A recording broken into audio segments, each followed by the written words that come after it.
I'm Jerusha Sophia Rath, and you're watching News 24 Live. I'm joined on the line now by the Wits Radio Academy's Paul McNally to talk about this week's episode of The Science Inside. Paul, thanks so much for joining us. It's a pleasure. Thanks for having me. Now, it's a very interesting topic that you looked into this week, and one that certainly all of South Africa and most of Africa really is speaking about. Won't you tell us about it? Yeah, we went to look at the Nigerian church collapse. So it's a very political, very hot story, and we wanted to look at a few facets of it. First of all, the structural integrity of buildings. So, but not in a kind of bland, boring way. We wanted to look at how you build skyscrapers so they can survive things like earthquakes. We wanted to look at how foundations are searched for so they work properly. And then also we want to take a bit of a left turn and look at the psychology of religion. So essentially why people follow people like TB Joshua and what they're really getting out of it. Now, when you click to listen to the episode of The Science Inside, the first thing you hear is your incredibly scratchy voice. Speak to us about that. Yeah, it was on Monday. I went through to a local church here in Joburg in Hillbrow. And I had a scheduled interview to go and speak to one of the pastors there.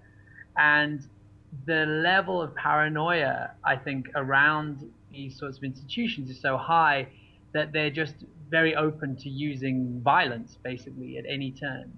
So essentially, the reason why my voice was so hoarse was because I yelled so loud. Because what happened was a group of sort of lackeys who worked for the church jumped me when they realized that I had a voice recorder and tried to drag me into a back room.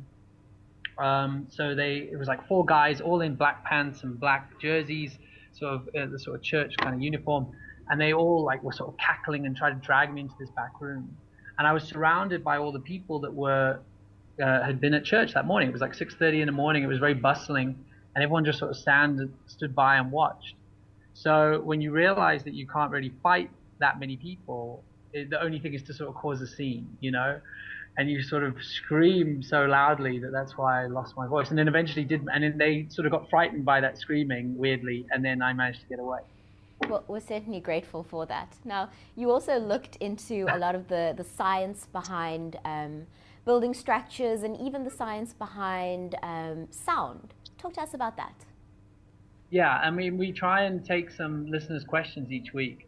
And someone asked this week, sort of, how do you soundproof a room? Like the old kind of idea of putting up egg boxes, and if that really works. And unfortunately, that doesn't work. It takes a lot more than that. It takes a lot of reinforcements and a lot of technical equipment to try and make a room soundproof. So the egg boxes that people are always talking about, that they put up in their bedroom, unfortunately, that doesn't work. Now, how can listeners get in touch with you to have their questions answered on The Science Inside?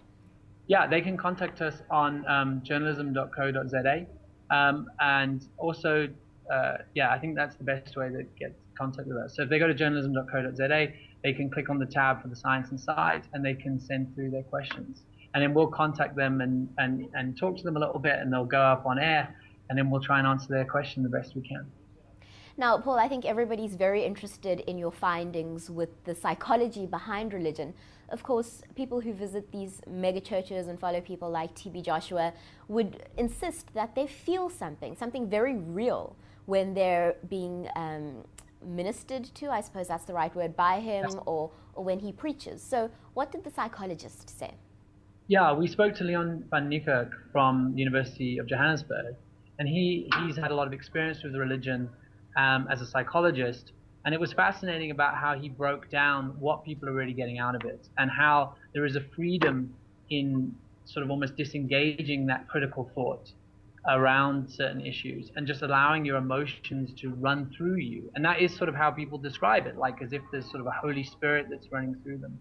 And the way he described it was that there is a freedom in that, but it's almost a dangerous freedom. It's almost something that can lead to difficult choices and almost a lack of responsibility with what you're doing. And maybe in some ways that is quite freeing. And he does go into, he's not a religious basher by a long stretch. He went in very nicely into the idea of how this can help people socially and how it can build social structures. But at the same time, you are almost flying without or falling without a parachute. You know, you can, if your pastor, if you're along this path of sort of just entirely emotional engagement, and he goes quite intricately into how the brain works around that, and parts of the brain that are being engaged with rational thought and parts that are being engaged when you're just being entirely emotional. And yeah, it's quite frightening the way you can start doing quite innocent things, and before you know it, you know, you're drinking petrol or grass or something like that. Now, finally, before you go, you also reported on a particular woman who was really affected by the church collapse, and she's insisted that she's going back. What did you find there? Yeah, he used that as a very good example, Van Niekerk, and it sort of shows the level of dedication people can have. So if they've been in something like this church collapse and they've been quite badly injured, and they insist on staying devoted to their pastor, it can reaffirm their faith, because essentially it becomes a personal quest for them. It becomes something that they're saying, okay, I've made these sacrifices, and the more problems, and you can feel that in your own life, like the more problems you go through to try and achieve something, the more it becomes worthwhile for you. So it isn't that people quit, it's actually the fact that they keep going, and then in the long run they find that has more value for them. Well, as always, you can listen to the full episode of this edition of The Science Inside in the blurb below this video. Paul McNally, thanks so much for joining us today. It's a pleasure. Thanks very much.